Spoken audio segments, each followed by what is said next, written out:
हाँ जी बेटा, next topic थोड़ा रिलेशन आपां कर चुके हैं। अज की करांगे आपां फंक्शन। तो फंक्शन की सब तो पहला डेफिनेशन दी हुई है आपां नूं।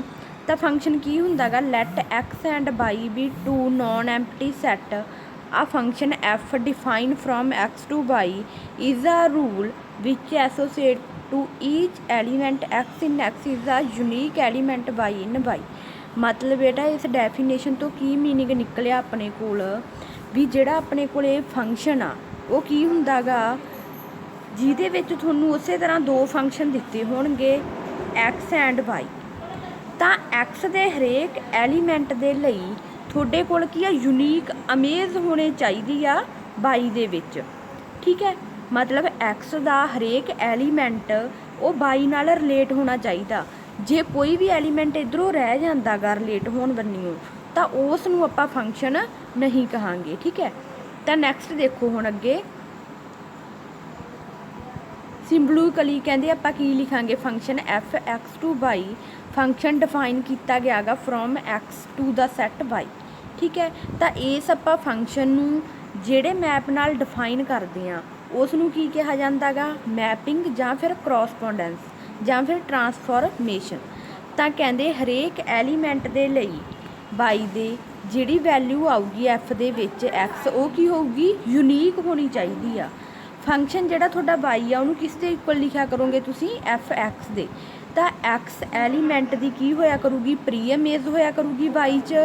तो सैट तुसीं एक्स नूं की कहना गा, डोमेन कहनी है फंक्शन की। तो जिहड़ा सैट वाई आऊगा वो की हुंदी आ अपने कोल, को डोमेन वाई सैट की। ठीक है, तो नीचे कुछ एग्जैम्पल्स के नाल इसनूं डिफाइन किया गया गा सैट नूं। तो देखो एक्स सैट दिता होया गा तुहानूं, वाई सैट दिता होया गा।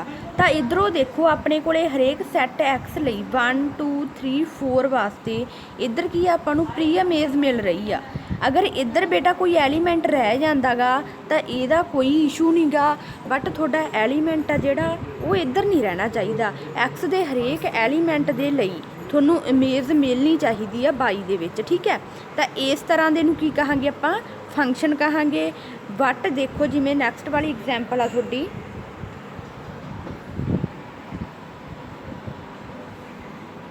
ये देखो नैक्सट वाली एग्जैम्पल दे विच एक्स दे हरेक सैट जिमें A B C D E, इन्हां दूसरे एलीमेंट्स ए सी डी ई की तो इमेज हैगी अपने कोल, बट जिहड़ा अपने कोले एलीमेंट बी है एक्स दे विच वो वाई नाल रिलेट नहीं हो रहा गा। तो ये की अपने कोले फंक्शन है नहीं गा।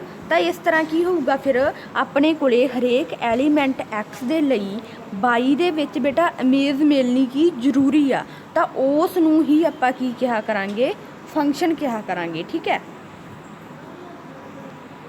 तो नैक्सट आ गई इस दियां टाइप्स। टाइप्स दे विच देखो पहला ऑन टू फंक्शन, एक हुंदा तुहाडा 1-1 फंक्शन, एक हुंदा 1-1 क्रॉसपोंडेंस फंक्शन। ठीक है, तो सब तो पहला की है तुहाडा onto function. Onto function आपां किस नूं कहने आ function F from x to Y said to be onto if each element in Y is a image of eight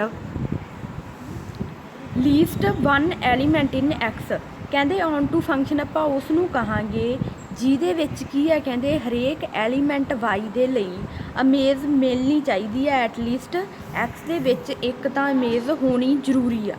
ਠੀਕ ਹੈ, ਜਿਵੇਂ ਨੀਚੇ ਦੇਖੋ ਐਗਜ਼ਾਮਪਲਸ ਦਿੱਤੀਆਂ ਹੋਈਆਂ ਨੇ ਆਪਾਂ ਨੂੰ ਕੀ ਹੈ, ਸੈੱਟ ਐਕਸ ਦਿੱਤਾ ਹੋਇਆ ਗਾ, ਐਕਸ ਤੋਂ ਇੱਕ ਸੈੱਟ ਵਾਈ ਦਿੱਤਾ ਹੋਇਆ ਗਾ। ਐਕਸ ਦੇ ਹਰੇਕ ਐਲੀਮੈਂਟ ਦੇਖੋ ਵਾਈ ਦੇ ਲਈ ਐਕਸ ਦੇ ਵਿੱਚ ਇੱਕ ਇਮੇਜ ਤਾਂ ਆਪਾਂ ਨੂੰ ਮਿਲ ਹੀ ਰਹੀ ਆ, चाहे वो किस तरह मर्जी मिल रही है। जिमें आ देखो पी 2 सैट नाल रिलेट होके आ रहा गा ए ते सी नाल, बट अपने कोल वाई दा हरेक एलीमेंट एक्स नाल की है relate uh.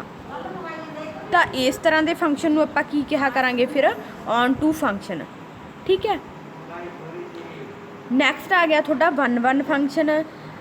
Uh function F from x to y set to be 1-1 जां फिर इनू आपां इंजैक्टिव कहा जाता गा if different element of x have different image in Y.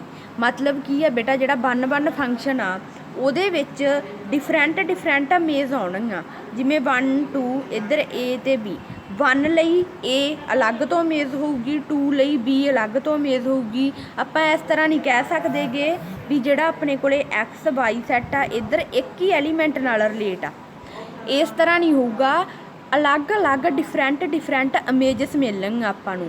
ਤਾਂ ਜਦੋਂ ਆਪਾਂ ਸਮ ਦੇ ਵਿੱਚ ਇਹਨਾਂ ਨੂੰ ਸ਼ੋਅ ਕਰਨਾ ਹੋਇਆ ਕਰੂਗਾ ਤਾਂ ਕੀ ਲੈ ਕੇ ਚੱਲਿਆ ਕਰੋਗੇ ਤੁਸੀਂ, ਜਾਂ ਤਾਂ ਜੇ ਦੋਨੋਂ ਬਰਾਬਰ ਨਹੀਂ ਲੈ ਕੇ ਚੱਲੇ ਤੁਸੀਂ ਪੁਆਇੰਟ x1 ਤੇ x2, ਆਪਾਂ ਦੋਨੋਂ ਇਕੁਅਲ ਨਹੀਂ ਲੈ ਕੇ ਚੱਲੇ ਤਾਂ ਫੰਕਸ਼ਨ ਵੀ ਆਪਣਾ ਇਕੁਅਲ ਨਹੀਂ ਆਊਗਾ। ਧਿਆਨ 'ਚ ਰੱਖਿਓ, ਜੇ ਤੁਸੀਂ ਫੰਕਸ਼ਨ ਇਕੁਅਲ ਲੈ ਕੇ ਚੱਲਦੇ ਹੋ,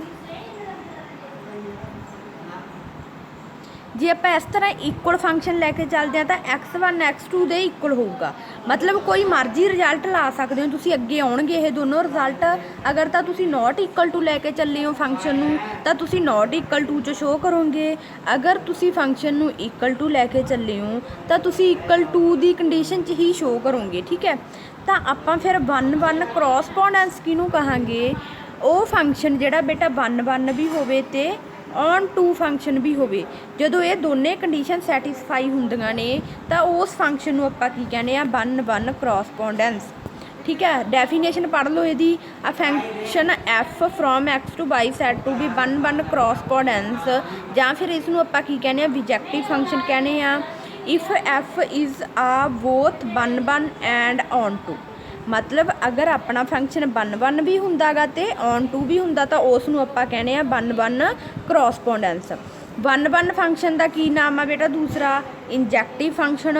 ਔਨ ਟੂ ਨੂੰ ਕਿਹੜਾ ਆਪਾਂ ਫੰਕਸ਼ਨ ਕਿਹਾ ਜਾਂਦਾ ਗਾ, ਸਰਜੈਕਟਿਵ ਫੰਕਸ਼ਨ। ਇਹ ਦੋਨਾਂ ਦੇ ਦੂਸਰੇ ਨੇਮ ਆ, ਇਹ ਵੀ ਤੁਸੀਂ ਯਾਦ ਰੱਖਣੇ ਆ। ਠੀਕ ਹੈ, ਵੀ 1 ਦਾ ਦੂਸਰਾ ਨੇਮ ਕੀ ਆ, ਔਨ ਟੂ ਦਾ ਦੂਸਰਾ ਨੇਮ ਕੀ ਆ। ਠੀਕ ਹੈ, ਕਲੀਅਰ। ਆ ਨੈਕਸਟ ਕੁਛ ਐਗਜ਼ਾਮਪਲਸ ਦਿੱਤੀਆਂ ਹੋਈਆਂ ਨੇ, ਫੰਕਸ਼ਨ ਬਣਾ ਕੇ ਦੱਸੇ ਹੋਏ ਆ ਆਪਾਂ ਨੂੰ, ਤਾਂ ਇਹ ਤੁਸੀਂ ਦੇਖ ਲਿਓ ਬੇਟਾ। ਠੀਕ ਹੈ, ਤਾਂ ਨੈਕਸਟ ਆ ਜਿਹੜੀ ਤੁਹਾਡੇ ਕੋਲੇ ਆ ਦੇਖੋ ਡੈਫੀਨੇਸ਼ਨ ਆ ਗਈ। ਆ ਫੰਕਸ਼ਨ ਐਫ, ਇਹ ਵਾਲੀ ਡੈਫੀਨੇਸ਼ਨ ਆ ਬੇਟਾ।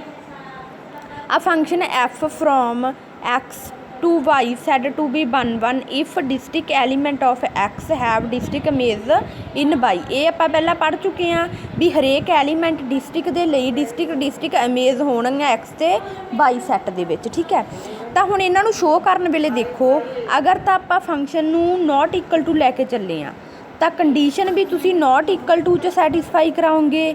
ਜੇ ਤੁਸੀਂ ਔਰ ਪਾ ਕੇ ਇਹਨਾਂ 'ਚੋਂ ਤੁਸੀਂ ਕੋਈ ਵੀ ਰਿਜ਼ਲਟ ਲਗਾ ਸਕਦੇ ਹੋ। ਅਗਰ ਤੁਸੀਂ f(x1) equal to function x2 ਦੇ ਬਰਾਬਰ ਲੈ ਕੇ ਚੱਲੇ ਹੋ ਤਾਂ ਤੁਹਾਡੇ ਲਈ ਜ਼ਰੂਰੀ ਹੋਇਆ ਕਰੂਗਾ ਵੀ ਤੁਸੀਂ x1 ਅਤੇ x2 ਨੂੰ ਵੀ ਇਕੁਅਲ ਸ਼ੋਅ ਕਰਿਆ ਕਰੋਗੇ। ਠੀਕ ਹੈ, ਤਾਂ ਇਹ ਤੁਹਾਡੀ 1 ਦੇ 2 ਰਿਜ਼ਲਟ ਦਿੱਤੇ ਹੋਏ ਆ ਅਗਰ ਆਪਾਂ ਸਮ ਦੇ ਵਿੱਚ ਸ਼ੋਅ ਕਰਨੀ ਆ। ਠੀਕ ਹੈ, ਤਾਂ